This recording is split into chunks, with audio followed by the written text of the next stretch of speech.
அடுத்த ப்ரோமோ என்னன்னு பார்த்தீங்கன்னா, நம்ம காவேரியோட பர்த்டே சீனோட முடிச்சிருக்காங்க. நம்ம கங்கா, யமுனா எல்லாருமே பார்த்தீங்கன்னா வந்திருக்காங்க.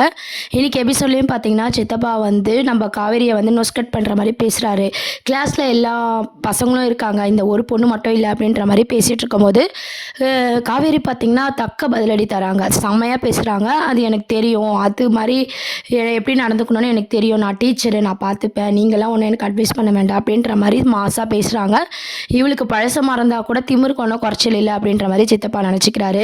அதே அப்புறம் பார்த்தீங்கன்னா, ராகவ மீட் பண்ணி நம்ம சித்தப்பா வந்து 2 பேரும் பேசும்போது, நம்ம விஜய்க்காக தான் நம்ம சித்தப்பா பேசுகிறாரு. இருந்தாலும் ராகவ் பார்த்தீங்கன்னா, நான் விட மாட்டேன் இந்த குடும்பத்தை, 5 வருஷமா ஜெயிலில் இருந்திருக்கேன், இது எல்லாருமே நான் பழி தீர்ப்பேன் அப்படின்ற மாதிரி ராகவ் வந்து பேசிட்டு இருக்காரு. அவர் வில்லனாக காமிச்சது செம மொக்கையாகவும் சிரிப்பாகவும் தான் இருக்குது. ஏன்னா ஆல்ரெடி பசுபதியே வந்து நிறைய விஜய் கிட்ட அடி வாங்கியிருக்காரு. இப்போது பசுபதி பையனும் வந்து மொக்கையாக வந்து டைரக்ட்லாம் பேசிக்கிட்டு அவருக்கு சூட்டே ஆகலை வில்லத்தனம். அந்த மாதிரியான எபிசோட்ஸை தான் இன்னைக்கு கொண்டு வந்தாங்க. அதுக்கப்புறம் பார்த்தீங்கன்னா, பர்த்டே செலிப்ரேஷனில் கங்கா, யமுனா எல்லாரும் இருக்காங்க. காவேரி எப்பவும் போல் ஸ்கூலுக்கு போகிறாங்க. ஈவினிங் சீக்கிரம் வந்துடுறேன் அப்படின்னு சொல்லிட்டு, அப்போ தான் நம்ம விஜய் பார்த்தீங்கன்னா பர்த்டே விஷஸ் பண்ணணும் அப்படின்னு சொல்லிட்டு காவேரியை வந்து ஒரு நிமிஷம் மிஸ் அப்படின்ற மாதிரி பேசிகிட்டு இருக்காரு. இந்த மாதிரியான சீன்ஸை தான் இன்னைக்கு ஆல்ரெடி பார்த்துருப்பீங்க. இதுக்கப்புறம் பார்த்தீங்கன்னா, நம்ம விஜய் வந்து காவேரிக்கு விஷ் பண்ணுறாங்க. உடனே காவேரிக்கு என் பர்த்டேக்கு நீங்கள் ஏன் விஷ் பண்ணணும், உங்களுக்கு எப்படி தெரியும் அப்படின்ற மாதிரி கேட்குறாங்க. அதுக்கும் விஜய் எப்பவும் போல் க்யூட்டாக சமாளிக்கிறாரு. உங்கள் அம்மா தாங்க சொன்னாங்க அப்படின்ற மாதிரி சமாளிக்கிறாரு. உடனே வந்து சரி ஓகே ஈவினிங் பர்த்டே பார்ட்டியில் பார்ப்போம் அப்படின்ற மாதிரி விஜய் சொல்கிறாரு. நீங்கள் எதுக்கு பர்த்டே பார்ட்டிக்கு வரணும், நம்ம வந்து உங்கள் அம்மா தான் கூப்பிட்டாங்க அப்படின்ற மாதிரி சாரதாவை வச்சு விஜய் வந்து எல்லாத்தையும் பேசிடுறாரு. உடனே காவேரி வந்து இந்த அம்மாவுக்கு அறிவே இல்லையா அப்படின்ற மாதிரி மனசுக்குள்ளேயே திட்டிக்கிட்டு போகிறாங்க கிளாஸ் ரூமுக்கு. அதுக்கப்புறம் பார்த்தீங்கன்னா, நம்ம குட்டி காவேரி அம்மாவும் பார்த்தீங்கன்னா நம்ம காவேரிக்கு விஷ் பண்ணுறாங்க. எல்லா பசங்களும் காவேரிக்கு விஷ் பண்ணுறாங்க. காவேரிக்கு ரொம்பவே சந்தோஷமாக இருக்குது. அப்புறம் ஈவினிங் பர்த்டே செலிப்ரேஷன்லாம் பண்ணிகிட்டு இருக்காங்க. குட்டி காவேரிக்காக கங்கா, யமுனா ரொம்ப நேரமாக வெயிட் பண்ணிட்டு இருக்காங்க. எங்கம்மான்னு சொல்லி வெளியவே பார்த்துட்டு இருக்காங்க. அதுக்கப்புறம் செம்ம க்யூட்டாக அழகாக நம்ம குட்டி காவேரி ரெடி ஆகி ஓடி வராங்க. பார்க்கவே அந்த சீன்ஸ்லாம் ஆல்ரெடி ப்ரொமோவில் வந்து மாசாக தான் கொண்டு வந்திருக்காங்க. அந்த மாதிரி ஓடி வரும்போது காவேரியை கட்டி பிடிச்சிக்கிறாங்க. காவேரி வந்து தான் குழந்தை கூட கொண்டாடுற ஃபஸ்ட்டு பர்த்டேன்றதுனால செம்மையாக அதை வந்து எல்லாரும் செலிப்ரேட் பண்ணுறாங்க. கங்கா வந்து தூக்கி வச்சு கொஞ்சிட்டு இருக்காங்க தன் தங்கச்சி குழந்தை அப்படின்னு சொல்லிட்டு. இதெல்லாம் எதுவுமே புரியாமல் காவேரி வந்து பார்த்து முழிக்கிறாங்க. அப்புறம் விஜயும் பார்த்து ரொம்பவே சந்தோஷப்படுறாரு. விஜய், குட்டி பாப்பா, கங்கா பொண்ணு இருக்காங்களே அந்த குட்டி பாப்பா எல்லோரும் சேர்ந்து டான்ஸ்லாம் வந்து ஆடிட்டுருக்காங்க.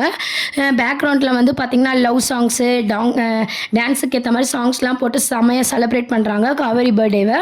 அப்போ தான் கங்கா என்ன சொல்கிறாங்கன்னா, நைஸாக நம்ம காவேரி கிட்டே போய் உங்கள் ஸ்டூடெண்ட்டோட அப்பா வந்து செம்மையாக இருக்கார், லவ் பண்ணி கல்யாணம் பண்ணிக்கலாம்ல அப்படின்ற மாதிரி கொளுத்தி போடுறாங்க. உடனே காவேரியும் பார்த்திங்கன்னா ஆமாம் நல்லா தான் இருக்கார், கனவுலலாம் வந்தார், பண்ணிவிடுவோம் அப்படின்ற மாதிரி ஒரு லுக் வந்து விடுறாங்க நம்ம விஜயை பார்த்து. ஸோ அதனால் காவேரியோட லவ் ட்ராக் தான் இதுக்கப்புறம் கொண்டு வர போகிறாங்க. பர்த்டேக்கு நம்ம விஜய் வந்து என்ன கிஃப்ட் அப்படின்ற ஒரு பெரிய சஸ்பென்ஸ் வந்து நாளைக்கு வந்து இதுவாக போகுது. ஒன்று முருகர் டாலராக இருக்கும், இல்லைனா ஆல்ரெடி பார்த்தீங்கன்னா காவேரி ஞாபகமாக அவர் என்னெல்லாம் வச்சுருந்தாரோ அவர் ஒய்ஃப் ஞாபகமாக அதை வந்து திருப்பியும் வந்து ஞாபகப்படுத்துகிற மாதிரி எதனா ஒரு விஷயமா கண்டிப்பாக விஜய் வந்து கொண்டு வருவார். அதுவே பார்க்கவே செமையாக இருக்கும். அந்த ஒரு கிஃப்ட்டை தான் வந்து காவேரியில் வந்து நம்ம விஜய் வந்து புரிஞ்சுக்க போகிறாங்க. இருந்தாலும் காவேரிக்கு பழசெல்லாம் ஞாபகம் வந்தால் சீரியல் வந்து முடிச்சிடுவாங்க இல்லையா. ஸோ அதனால் இப்போதைக்கு ஞாபகம் வராமல் நம்ம காவேரியோட லவ் ட்ராக்கும் விஜயோட லவ் ட்ராக்கும் வந்து கொண்டு போகிறாங்க. ஞாபகம் வந்தாலும் வரலனாலும் லவ் ட்ராக் வந்து கன்ஃபார்ம், அந்த மாதிரி சீரியலை வந்து கொண்டு போயிட்டுருக்காங்க. அதுக்கப்புறம் அடுத்த ஃபைட் சீன் ஆல்ரெடி சொன்ன மாதிரி தான், அதுக்கான ஆரம்பம் தான் இன்றைக்கி. ராகம் வந்து 5 வருஷமாக ஜெயிலேருந்து வெளியே வந்து ஒரு என்ட்ரி கொடுத்துருக்காரு. அவர் வந்து சும்மா இல்லாமல் பார்த்திங்கன்னா லாரியெல்லாம் வந்து செட்டப் பண்ணுறாரு. அடுத்து ஏதோ ஒரு பிளான் பண்ணிட்டாரு, அந்த பிளான் படி வந்து செய்ய போகிறாரு. சித்தப்பாவும் பார்த்தீங்கன்னா நம்ம ராகவை பார்த்த விஷயத்த தாத்தா கிட்ட போய் சொல்கிறாங்க, சித்தி கிட்ட போய் சொல்கிறாங்க. அவங்கெல்லாம் பயப்படுறாங்க. ஐயோ 5 வருஷமாக நிம்மதியாக இருந்தோமே, இப்போ வந்துட்டானே, காவேரி வந்த ராசி பார்த்தீங்களா அப்படின்னு சொல்லி சித்தப்பா ஏற்றி விடுறாரு. இருந்தாலும் அப்படிலாம் கிடையாது, நம்ம இதை விஜய் கிட்ட சொல்லியே ஆகணும் அப்படின்ற மாதிரி சொல்கிறாரு தாத்தா. இந்த மாதிரி ராகவ் ஜெயிலேருந்து வந்திருக்காங்க, இந்த மாதிரி பார்த்து நடந்துக்கோ விஜய் அப்படின்ற மாதிரி சொல்கிறாங்க சித்தியும் தாத்தாவும். அதுக்கு விஜய் என்ன சொல்கிறாருன்னா, ஒரு வாட்டி தப்பு நடந்துருச்சு, இன்னொரு வாட்டி நான் இருக்கிற வரைக்கும் என் பொண்டாட்டியும் என் குழந்தையும் அவனால் ஒன்றும் பண்ண முடியாது, நானும் அவனால் பார்த்துக்கிறேன் அப்படின்ற மாதிரி சொல்லும் போது நம்ம சித்தி என்ன யோசிக்கிறாங்க, தாத்தாலாம் பார்த்திங்கன்னா நிம்மதியாகவே வாழ விட மாட்டானா இவன் அப்படின்ற மாதிரி அவங்க ஒரு பக்கம் யோசிக்கிறாங்க. இருந்தாலும் விஜய்க்கு தெரியாமல் எதுவும் பண்ணிடக்கூடாது. ஆல்ரெடி விஜய் வந்து ரொம்ப கோவப்படுறான், காவேரி இருந்தால் தான் சந்தோஷப்படுறானால விஜய் வாழ்க்கையில் நம்ம பண்ணதெல்லாம் போதும் அப்படின்ற மாதிரி தாத்தா திருந்திடுறாரு, சித்தியும் திருந்திடுறாங்க. சித்தப்பா மட்டும் அப்பப்போ கொளுத்தி போட்டுக்கிட்டே இருக்காரு. அதுக்கப்புறம் குழந்தைய கடத்த போகிறாங்களா, இல்லை காவேரிக்கு மறுபடியும் ஆக்சிடென்ட் ஆகிற மாதிரி ராகம் வந்து பண்ண போகிறாரா, அதுலேருந்து ஆனால் நம்ம விஜய் வந்து காப்பாற்றுற மாதிரியான ஒரு அப்டேட், ஷூட்டிங் ஸ்பாட் அப்டேட் தான் வந்திருக்கு. விஜயோட ஃபைட் சீனும் இருக்குது. இதெல்லாம் முடிஞ்சதுக்கு அப்புறம் தான் பார்த்தீங்கன்னா காவேரிக்கு கொஞ்சம் கொஞ்சமாக நம்ம விஜயை பிடிக்கிற மாதிரி சீன்ஸ் எல்லாம் வந்து கொண்டு வர போகிறாங்க. இப்போதைக்கு அடுத்து மாதம் வந்து குழந்தைய கடத்தினாலும் சரி, காவேரியை வந்து ஒரு அட்டாக் பண்ணாலும் சரி, ராகவுக்கு செம்ம அடி நம்ம விஜய் கிட்ட காத்துட்ருக்கு. பர்த்டே செலிப்ரேஷன் முடிஞ்சு அடுத்து ராகவும் நம்ம விஜயும் வந்து ஃபைட் சீன்ஸ் தான் வந்து அப்கமிங் ப்ரோமோவாக கொண்டு வராங்க. உங்கள் எத்தனை பேர் பார்த்தீங்கன்னா ராகவ் பார்த்தா ஒரு வில்லனாகவே தோணலை, ஏற்கனவே பசுபதியை பார்த்தாவே தோணலை, ராகவ் பார்த்தாலும் ஒன்றும் தோணலை அப்படின்னு நினைக்கிறவங்க கீழே கமெண்ட் செக்ஷனில் சொல்லுங்கள். அதுக்கப்புறம் இப்படியே லவ் ட்ராக்காக கொண்டு போனால் நல்லா இருக்கா, இல்லை நடுவில் இந்த ராகவ் பண்ணுறாரு இல்லையா, இந்த மாதிரி சேட்டைங்களாம் பண்ணி அது மூலமாக நம்ம காவேரிக்கு ஞாபகம் வரும்னு நினைக்கிறீங்களா அப்படின்றத உங்கள் கருத்துக்களை கீழே கமெண்ட் செக்ஷன் சொல்லுங்கள்.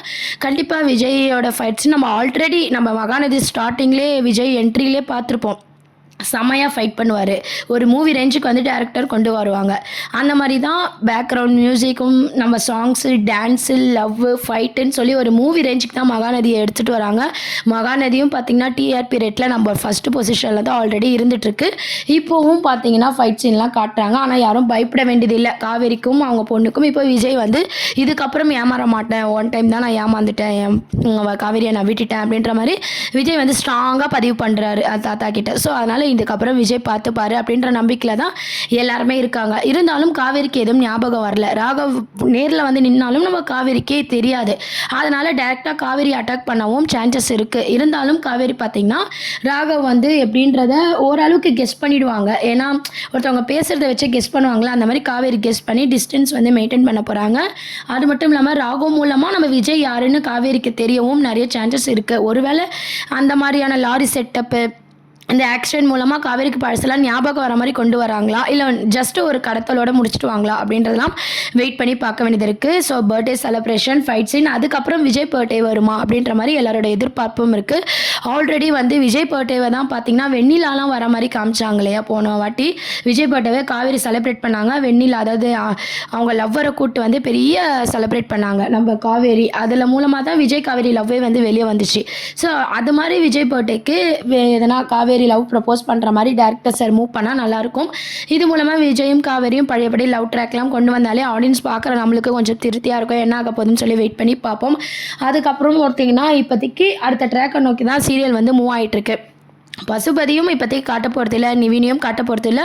சேம் டைம்ஸ் பார்த்தீங்கன்னா குமரன் வருவாரா, இல்லை குமரனுக்கு பதிலாக வேறு யாருனா வருவாங்களா அப்படின்ற ஒரு எதிர்பார்ப்பும் பார்த்தீங்கன்னா வெயிட்டிங்லேயே வச்சுருக்காங்க. இது வரைக்கும் பார்த்தீங்கன்னா அதுக்கான அப்டேட்ஸும் வந்து ஷூட்டிங் ஸ்பாட்டில் எதுவுமே கொண்டு வரல. ஸோ அதனால் நிவின் மட்டும் அப்படி இப்படி ஃபோனில் பேசுகிற மாதிரியும் வேலையில் இருக்கிற மாதிரி காமிச்சிருக்காங்க. குமரனை சுத்தமாக காட்டுறது இல்லை. விஜயை மட்டுமே காமிச்சு ஒரு இம்பார்ட்டண்ட்டாக காமிச்சு வந்து மூவ் பண்ணிகிட்ருக்காங்க. சித்தப்பாவும் 2 நாள் இருந்துட்டு ஊருக்கு போகிறேன்னு சொன்னார். ஆனால் விஜய் கூடயே அவர் ட்ராவல் பண்ணி ஷூட்டிங்ஸை வந்து முடிச்சு கொடுத்துருக்காரு.